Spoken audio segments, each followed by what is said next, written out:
பில்லி சூனியம் செய்வினை நீக்கப்படும் குழந்தை வரம். எப்படிப்பட்ட செய்வினை சம்பந்தப்பட்டதா இருந்தாலும் இல்ல கட்டு இருந்தாலும் அனைத்துமே சரி செய்து கொடுக்கப்படும். அம்மன் என்ன சொல்றாங்களோ அது மட்டும் நான் உங்க கிட்ட சொல்லுவேன், அதுபடி நீங்க நடந்துகிட்டாலே போதும். அதான் நம்ம வேலை காளி. எந்த பிரச்சனையில யார் வராங்க என்று என்கிட்ட சொல்லுவாங்க, அதுபடி நாங்க அது எல்லாத்தையும் சரி பண்ணி தருவோம். சிலர் பணம் வைப்பாங்க, அதுக்காக அவங்க பணம் வைப்பாங்களான்னு எதிர்பார்க்க மாட்டேன். எனக்கு அவங்க உயிர் பிரச்சனைதான். நம்மளுக்கு அவங்க உயிர் போற மாதிரி தெரிந்ததுன்னா அது நானே என்னுடைய உயிரை பணயம் வச்சு அந்த கட்டலாம் உடைச்சிருக்கேன்.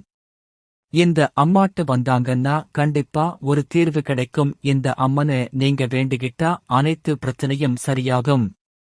அம்மா பரவால்ல, இந்த இடத்துக்கு போயிட்டு வந்த வேலை நல்லா இருக்குது என்று சொல்லும். இந்த இடத்துல ஏமாற்ற வேலைக்குள்ள வேலை இல்ல, எதுவானாலும் சாமிதான். நிறைய பேர் பயன்பட்டு இருக்காங்க. குழந்தை இல்லாதவர்கள் எவ்வளவு பெரிய கஷ்டமா இருந்தாலும் கஷ்டத்தினை நீக்கி கொடுப்பாங்க. நல்ல நேரம் இருந்தால் மட்டும்தான் என்னோட அம்மன் கிட்டயும் வர முடியும்.